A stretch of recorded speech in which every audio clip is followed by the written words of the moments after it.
AITA for telling off a lady in a supermarket after she made the teenage cashier cry. I'm a 35-year-old woman, and yesterday was just an average day for me. You know, the usual.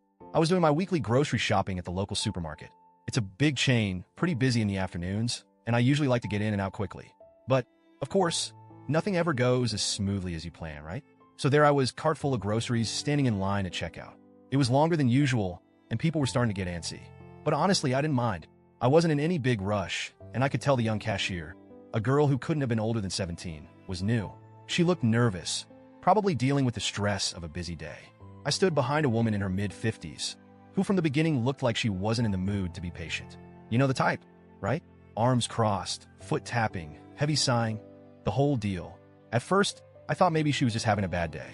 We've all been there. But as the cashier started scanning her items, making a couple of small mistakes here and there, I noticed the woman's attitude getting worse by the second. She started muttering under her breath, though loud enough that you could hear her. Things like, "This is ridiculous," and "How long does it take to scan a few items?" It was clear she was about to snap. Then it happened. The cashier accidentally scanned one of her items twice. I saw the girl's face go pale as she realized the mistake. She tried to fix it on her own, but after fumbling with the buttons for a bit, she had to call over a supervisor to void the extra charge. That's when the woman in front of me just lost it. She started berating the cashier, her voice rising in pitch with every word. "How hard is it to do this job?" she sneered. "You're wasting everyone's time. Don't they train you? This is basic stuff. How can you mess this up?" The poor cashier looked like she wanted to disappear into the floor. Her hands were shaking as she tried to explain, and her voice cracked when she apologized. I saw her eyes well up with tears, and my heart broke for her. I could tell she was on the verge of crying, and it felt like the woman in front of me was actually enjoying it. For a second, I hesitated. I'm not usually the type to intervene in other people's business. I hate confrontation, but watching this lady go off on a teenage girl who was clearly doing her best, it hit something inside me. I've worked retail before. I've been in that girl's shoes, and I remember how awful it felt when customers would take their bad days out on me. I took a deep breath, hoping the woman would cool down, but she just kept going, her words becoming sharper, more hurtful. That's when I couldn't stay silent anymore. Without really thinking, I stepped forward and said, "Hey, you don't have the right to treat someone like that.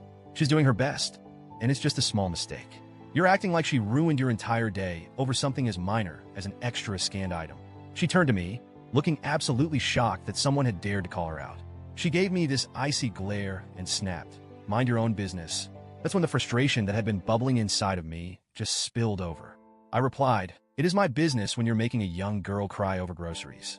She's doing the best she can, and you're acting like it's the end of the world. If you're so unhappy with the way she's doing her job, maybe you should try it for a day and see how easy it is." For a moment, I could see the woman's face twitch with anger. I thought she was going to scream at me too. Instead, she just muttered something under her breath, grabbed her bags, and stormed out. The tension in the air was thick. I felt all the eyes of the people in line behind me watching the whole thing unfold. The cashier's supervisor had shown up by then, trying to defuse the situation, but the damage had already been done. The poor girl was shaking, and tears were streaming down her face by the time the woman left. I turned back to the cashier, feeling a bit awkward now that the heat of the moment had passed. I hadn't meant to cause a scene, but I just couldn't stand there and do nothing. The cashier looked at me with red, teary eyes and whispered, "Thank you." That's when it hit me just how upset she really was. She tried to smile, but it was clear she was still rattled by the whole thing. I wanted to say something comforting, but I could feel the eyes of the people behind me, and suddenly I wasn't sure if I had done the right thing. I mean, it's one thing to call out someone who's being rude, but what if I made the situation worse? What if I embarrassed the cashier even more by drawing attention to the whole ordeal? After paying for my groceries and heading out to my car, I couldn't stop thinking about it. Part of me felt proud for standing up for someone who was being treated unfairly, but another part of me kept second-guessing everything. As I left the store, I noticed a couple of people who had been behind me in line giving me side-eye, like I was the one who had overreacted. I started wondering if maybe I'd made things worse. I mean, was it really my place to step in? Could I have handled it better? Did I come off as too aggressive? I guess the real question is, AITA for telling off a rude customer who made a teenage cashier cry? Should I have just kept my mouth shut and let the supervisor handle it? Or did I do the right thing by standing up for the cashier?